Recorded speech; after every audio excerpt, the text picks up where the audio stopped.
Bonsoir chers auditeurs et chères auditrices de notre web radio R212, Mustapha Sohimi, en sa qualité de chroniqueur invité, partage son avis et sa réflexion avec vous dans cet article intitulé Soufisme et convergence des religions. Le voici en podcast pour vous. Notre politicien entame son propos de la manière suivante. Voici une semaine, le cercle Cicéron Gabriel Bannon a organisé à Casablanca un tour débat sur le thème soufisme et convergence des religions, qui a fait l'objet d'une intervention de Fawzi Skali, anthropologue et président du Festival de la culture soufie, qui se tient annuellement à Fès depuis 2007. Il vient de se voir confier par l'Académie du Royaume la chaire géopolitique des cultures et des religions. Le débat a été introduit par l'ancien ministre Mohamed Berrada, et Jean-Luc Martinet, coordonnateur du cercle et modéré par le signataire de cette chronique. Dans son intervention, Fawzi Skali pose une question fondamentale. Le conférencier s'est posé cette première question: pourquoi la production de la mise en scène d'un narratif aujourd'hui remplace-t-elle avantageusement la vérité et la réalité des choses? Il estime que notre époque prend davantage en compte l'image plus que la réalité, que l'on serait entré dans période de post-vérité ou de vérité parallèle, et que les mots finissent par signifier le contraire de ce qu'ils sont supposés dire. Cette question du rapport à la vérité a été au cœur du questionnement d'un grand soufi du XIIe siècle, Al-Ghazali, 1058 à 1111. Il a développé les interprétations et les positions des jurisconsultes et des théologiens acharites à propos de la croyance en l'unicité et l'éternité de Dieu, un Dieu sans substance ni forme, qui ne ressemble à aucune chose et auquel aucune chose ne ressemble, un Dieu omniprésent, omniscient et omnipotent, un Dieu doué de vie, de volonté, de vue et de parole. Il était l'un des plus grands savants de son temps.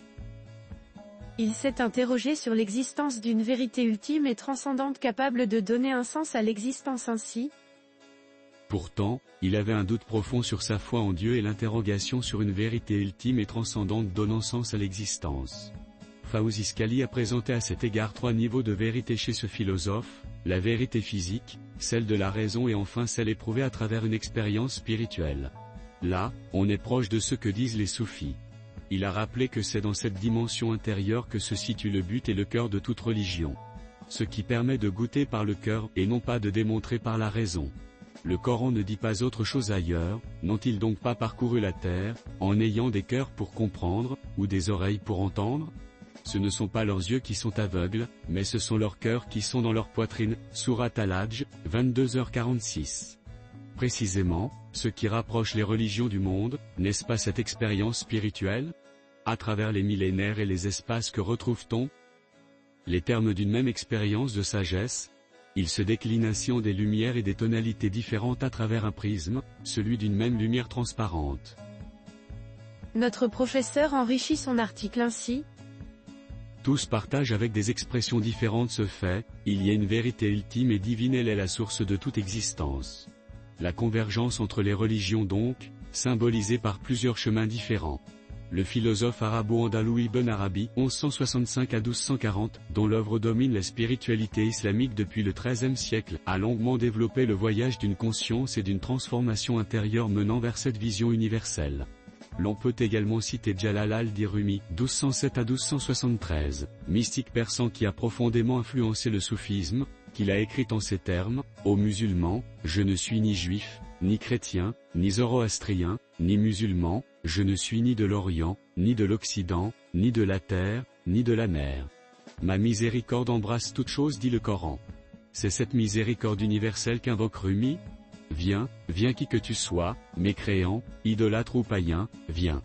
Notre maison n'est pas un lieu de désespoir. Même si tu as rompu 100 fois tes vœux, viens encore.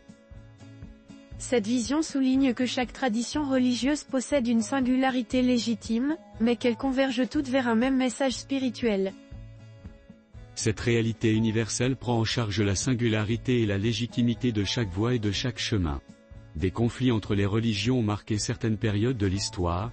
Au sein même de 2 religions parce monothéistes, islam et chrétienté, les schismes n'ont pas manqué parce que l'on a voulu s'approprier la vérité d'une manière exclusive. Dans certains cas, un fragment a conduit à échafauder une interprétation et une théorie, voire même une théologie. Or, seul le dialogue peut aider à éviter les divisions et l'altérité et favoriser des convergences. Le tronc commun, c'est quoi en dernière instance? Un humanisme. La recherche d'un chemin de transcendance. une liberté de pensée, de recherche et de créativité par et avec la spiritualité. Les religions, c'est un référentiel et un socle de dialogue et de paix. Le Maroc a consacré cette vision dans la Constitution de 2011, diversité des cultures, valeur d'ouverture aux autres cultures et civilisations. La visite du pape François le 30 mars 2019, à l'invitation de SM Mohamed VI, Amir al-Mouminin, témoigne de la philosophie religieuse du royaume. À cette occasion, a été signé l'appel d'Al-Code, un document fort qui incarne la coexistence entre les religions. L'appel d'Al-Code, lancé par le souverain pontife et SM le roi, illustre bien un symbole de coexistence pacifique des religions.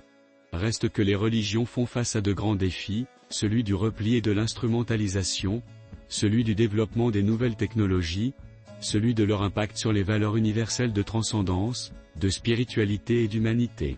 En somme, civiliser ces nouvelles technologies, en particulier par des processus d'éducation et d'acculturation.